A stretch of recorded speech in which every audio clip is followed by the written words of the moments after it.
Happy Friday, and welcome to the Bent Pixels weekly upload. It's March 10th. I'm Sam. I'm Kevin. And we're here, Kevin, to cover the week that was in digital media. First off, right at the top of the stream, thank you to everybody that has been commenting and sharing the videos around. Some are really taking off for us, which is great. We love seeing that momentum. And just make sure to share it if you like it. Obviously, this is an interactive stream. We have our intrepid producer, Lisa. Hi. Lisa, who is always keeping us on task as far as the topics. And if anybody has some great comments there to share. We're also on YouTube at Bent Pixels. And we're in the beautiful heart of downtown Los Angeles, where you can hear some construction in the background. So we're open maybe to location changes, I guess, as well. Yeah. The beach. The beach. What do you think, Kev? Yeah, the beach? That works. Yeah. Comment below where you think we should go next. We might or might not be able to go there depending on the strength of the internet connection. Anyway, let's kick the show off a little bit. I want to actually, Kevin, before you get into the stories that you have for us today about Snapchat, about Instagram becoming more like Snapchat, about Twitch adding some social stuff, and a little bit of celebration that was happening on YouTube. We want to do a little plug for our own CEO, Mike Pusateri, that had a blog just released today on rightstech.com. And we realize we're speaking to creators, we're speaking to a wider audience, but he had a great insight about Facebook, about their new rights manager. Essentially, they're their version of the Content ID system. And I won't really go into it now, but if you're interested at all in how the mechanics and the business of YouTube and Facebook and digital video work, why is it that brands want to protect their IP, how they do it, how those systems work.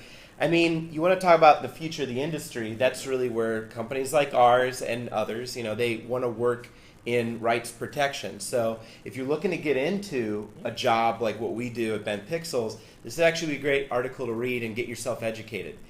So make sure to check that out, rightstech.com, Mike Pusateri, what Facebook can learn from YouTube, Facebook, video, and Rights Manager.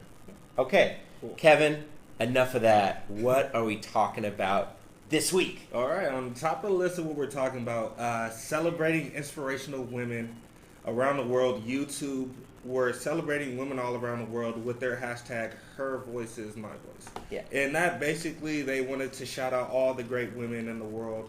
Your mothers, your sisters, everybody. Lisa. Yep, Lisa. Yay, thanks, guys.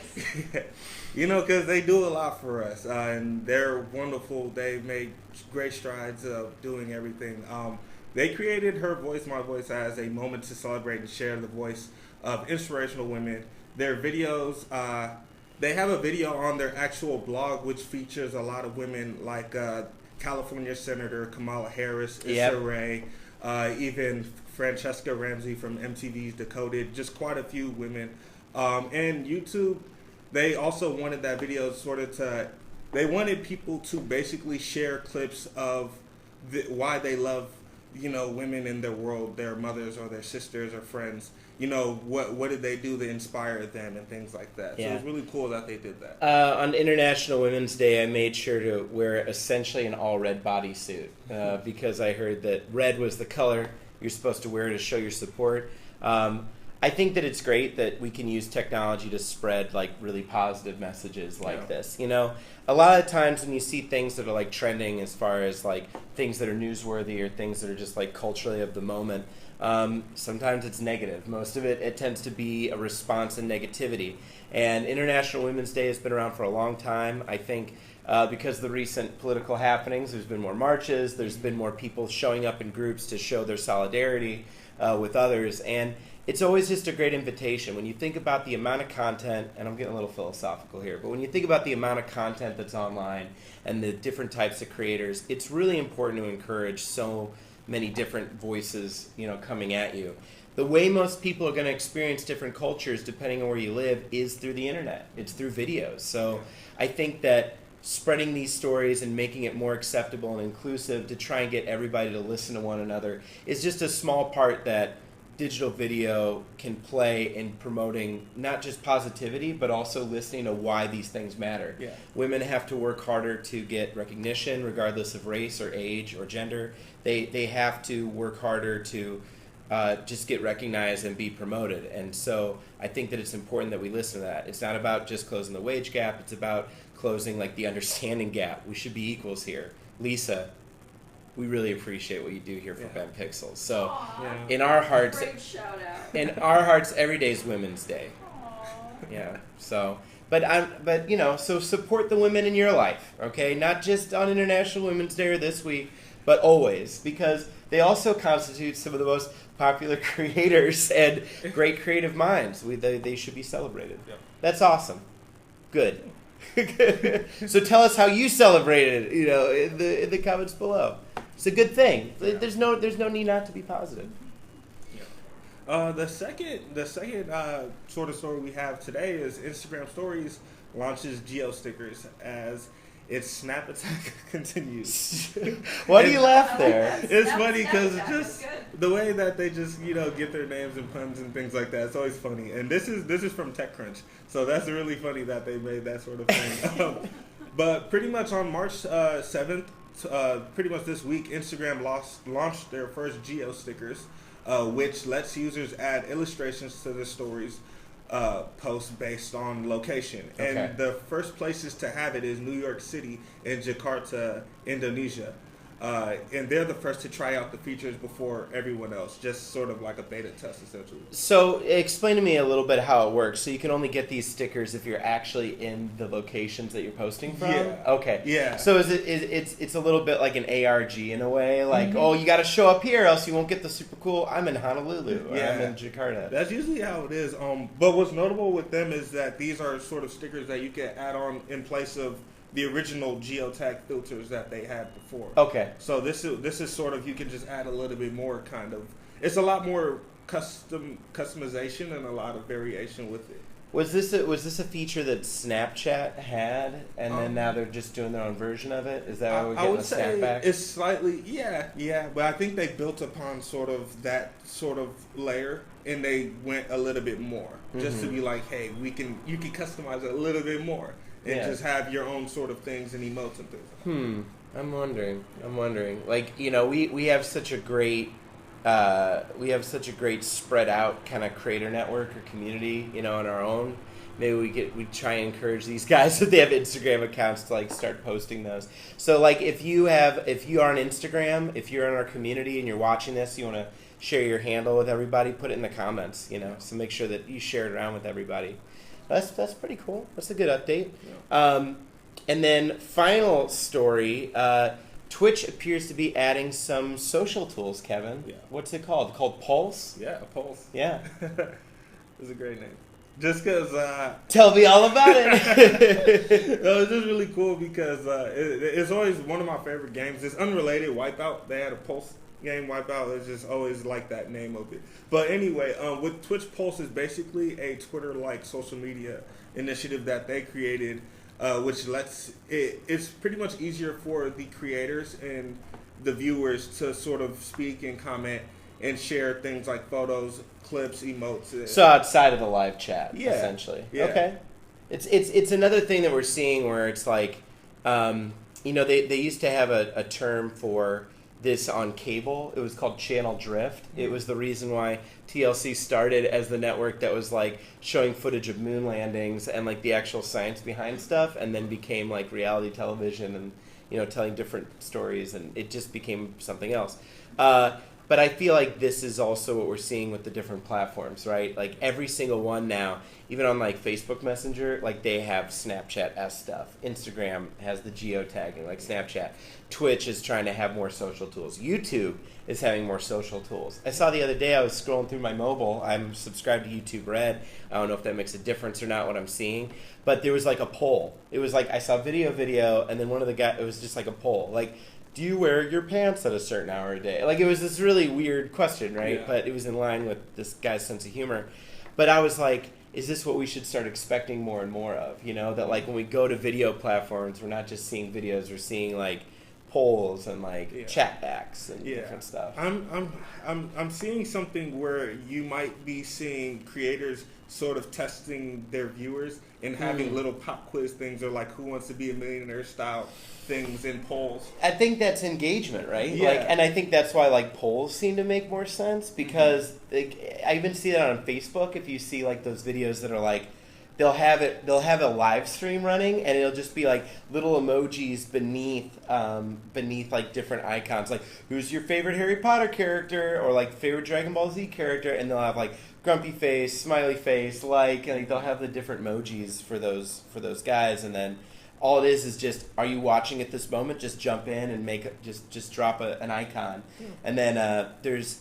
I think different software, though sometimes on other streams it's just a lonely producer having to count as they come in, like on a dock. I'm not revealing any secrets of the trade, but I heard that from a friend that runs streams for a major company, that not for that company, but for one previous, when they were taking things live from on air, and having to like live produce, like, hey, tweet at us because we're talking about this on this television show. And then like the producer literally just had to like do like a screen cap, like, Control Command 4, screen cap it, and like send it. Like it's not as slick as you think it is. Like there's usually somebody working really hard to make that happen live. But I think that those immediate response things with emojis and stuff like that does make you want to respond quickly because it's a low investment. They're not asking like, tell me a great story or respond to this like larger prompt. It's like literally just click a button, just show that you're there. Yeah. So. And demonstrate engagement. And these days there's a lot of pressure to demonstrate that there's engagement in your content and what you're doing. Almost so that makes sense as kind of a trick for doing that. Absolutely. Yeah, it's almost like an engagement over views metric. Again, a little inside baseball. When we're talking with like brands, for example, when we know that our other colleagues in the space talk with brands and try to get sponsorships, integrations, this is important information for our creators to know, our intrepid creators to know this, is the way that people are talking about the value of those integrations used to be just purely in views, right? Now you can also sell them on retention. You can sell them on how long does your audience watch your videos. Even if you have a smaller audience, if you have an engaged audience, that's almost more valuable. You can argue a greater point like, hey, this is a brand I want to work with. This is a group that I want to do a deal with. Let's talk because I have a high retention rate, or I get a lot of likes, or I get a lot of comments when I ask them for comments. That's really what people want, because the whole idea of converting somebody, and there's whole books in economics written about this, like people above my pay grade, where it's like when you see people that are primed for a sale, you don't get them right off the bat. They don't often see one thing and go, I got to buy that. They have to be primed for it. So they come to your channel. They like who you are. Then they respond to a comment. Like there's several stages of engagement. Then finally, when you get them on something, it's like, hey, by the way, guys, if you use my promo code on this game that I just talked about, you'll get 15% off, right?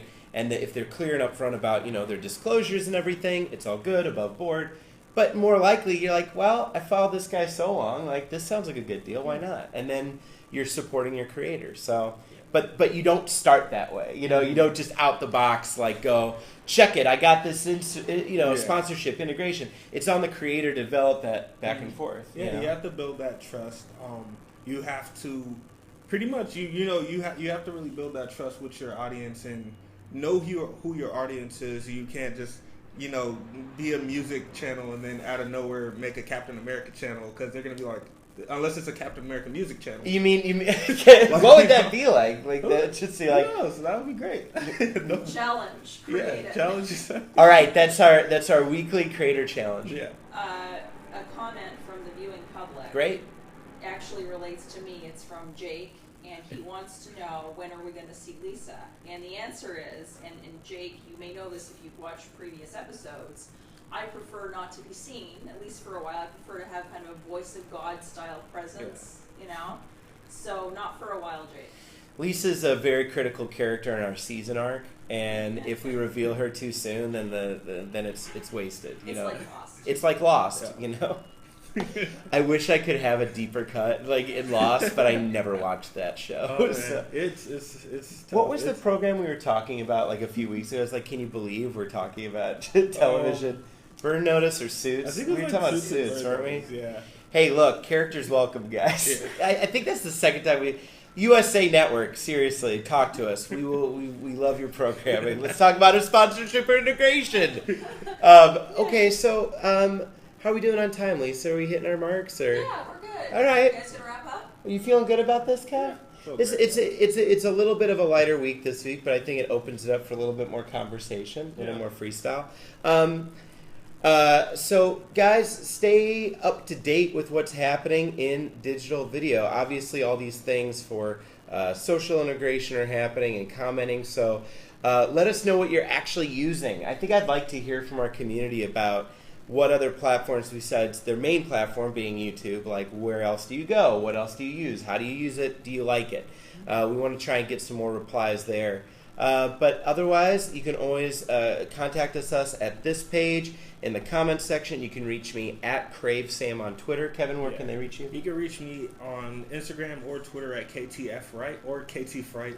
Any way you can say it. Awesome, Yeah. awesome. And make sure again to check out Mike Pusateri's article on rightstech.com on Facebook and their Rights Manager Content ID. And Lisa, thank you again for our producer. And we'll see you again next week. Take care, y'all.